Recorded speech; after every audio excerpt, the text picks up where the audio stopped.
Hi hello అందరికీ నమస్కారం. Welcome to our channel. నేను ఆదిత్య.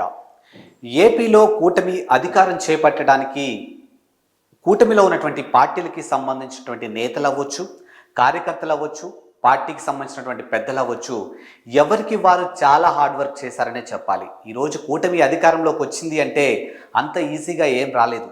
ఆ కూటమిలో ఉన్నటువంటి పార్టీలు ఎవరికి తోచినట్టుగా, ఎవరికి సాధ్యమైనంత వరకు కూటమికి సంబంధించినటువంటి ప్రచారాలను ముమ్మరంగా చేసి ప్రజల్ని చైతన్యవంతులుగా చేయడానికి, ఆ కూటమిని అధికారంలోకి తీసుకురావడానికి చాలా హార్డ్ వర్క్ చేశారని చెప్పొచ్చు.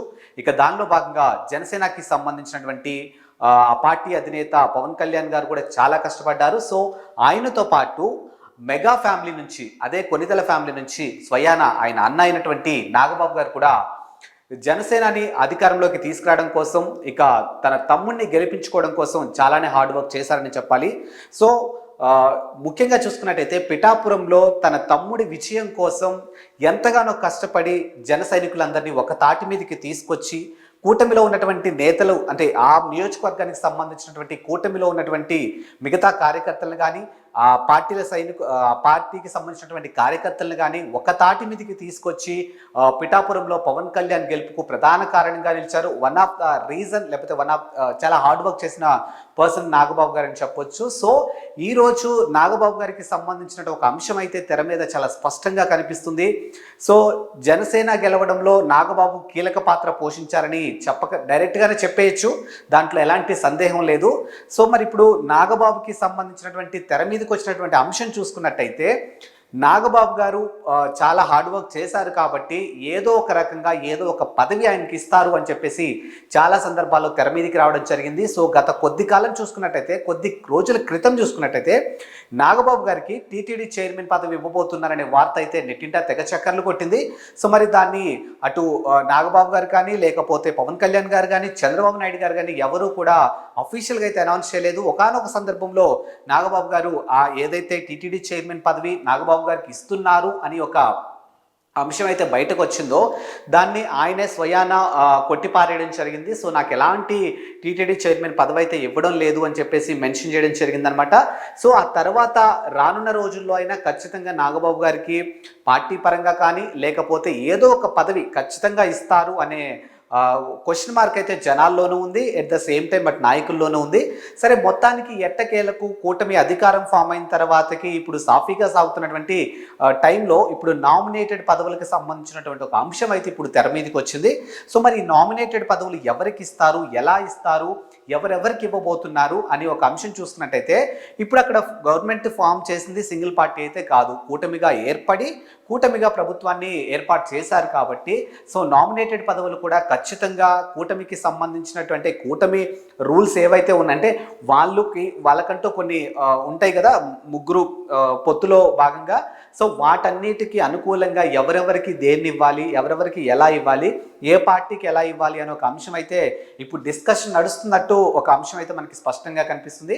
సో దాంట్లో భాగంగా జనసేన నుంచి ఖచ్చితంగా నామినేటెడ్ పదవి అనేది నాగబాబుకి ఇస్తారు, ఆ పార్టీ తరపు నుంచి ఖచ్చితంగా నాగబాబుకి ఇస్తారు అని చెప్పేసి చాలా సందర్భాల్లో మనకి వినిపించింది. ఎందుకు అనంటే పిఠాపురంలో AP deputy CM Pawan Kalyan గారి గెలుపుకు నాగబాబు ఎంతగానో కృషి చేశారో, వాళ్ళ ఫ్యామిలీ నుంచి ప్రతి ఒక్కరు వచ్చి కూడా చాలా హార్డ్ వర్క్ చేశారు, ప్రచారాల్లో పాల్గొన్నారు. కానీ నాగబాబు గారి పాత్ర మాత్రం కొంచెం ఎక్కువగా ఉందనే చెప్పాలి.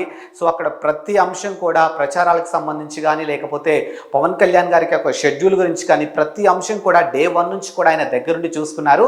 సో మరి మొత్తానికైతే ఈ నామినేటెడ్ పదవుల విషయంలో చూసుకున్నట్టయితే కూటమిలో భాగంగా జనసేన నుంచి ఖచ్చితంగా నాగబాబు గారికి ఇస్తారు అనుకున్నారు. సో అప్పుడు అనుకున్నటువంటి టీటీడీ చైర్మన్ పదవి ఏదైతే ఉండిందో, సో ఆ పదవి నాకు ఇవ్వట్లేదు, నేను తీసుకోవడానికి ఇష్టంగా లేను అన్నట్టుగా నాగబాబు గారు వ్యక్తపరిచిన సందర్భాలు కూడా మనం చూసాము.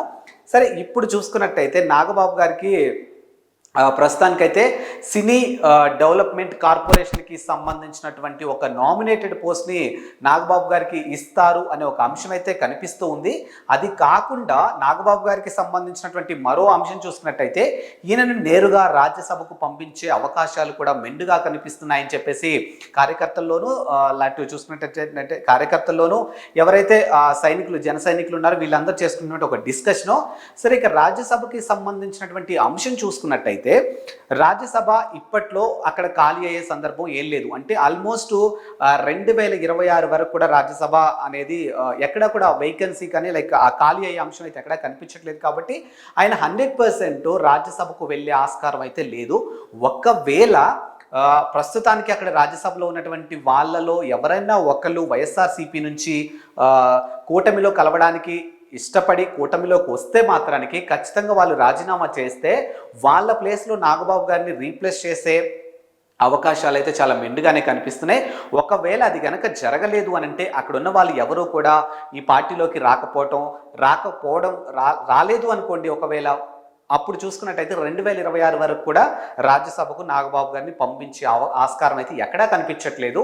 ఇకపోతే మిగిలిందల్లా చాలా నామినేటెడ్ పోస్టులు ఉన్నప్పటికీ కూడా నాగబాబు గారికి పట్టున్న అంటే కాస్తో కూస్తో ఐడియా ఉన్నది, కాస్తో కూస్తో అంటే ఒక ఎక్స్పీరియన్స్ అని చెప్తారు కదా. సో ఎక్స్పీరియన్స్ ఉన్న అంశం చూసుకున్నట్టయితే సినీ రంగం. సో సినీ రంగంలో నాగబాబు గారు ఎన్నో క్యారెక్టర్స్ చేశారు, చాలా సినిమాల్లో నటించారు.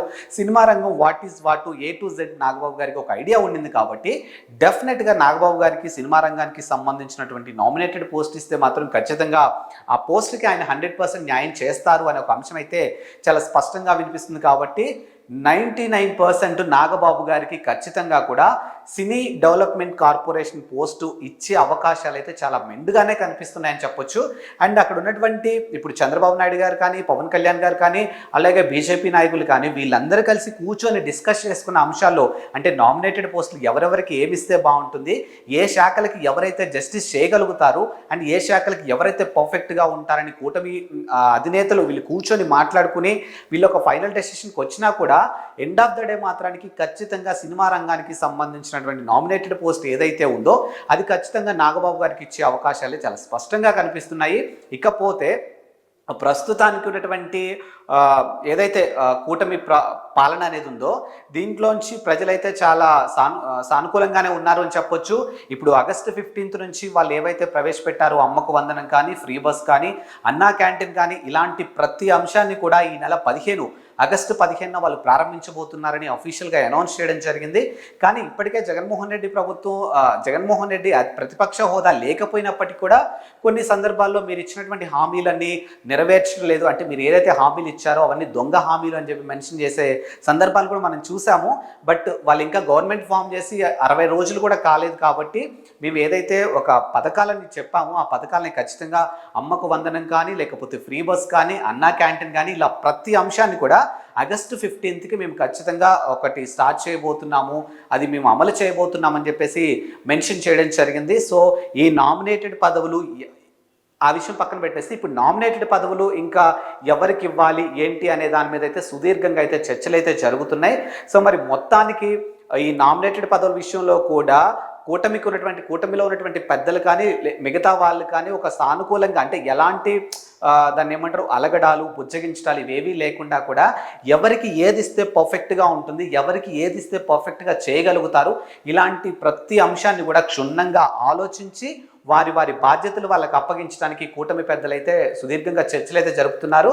సో మరి ఇది ఇవాల్టి ఎపిసోడ్. ఇక మొత్తానికైతే నాగబాబు గారికి అయితే ఖచ్చితంగా నామినేటెడ్ పదవి అయితే ఖచ్చితంగా దక్కబోతుంది.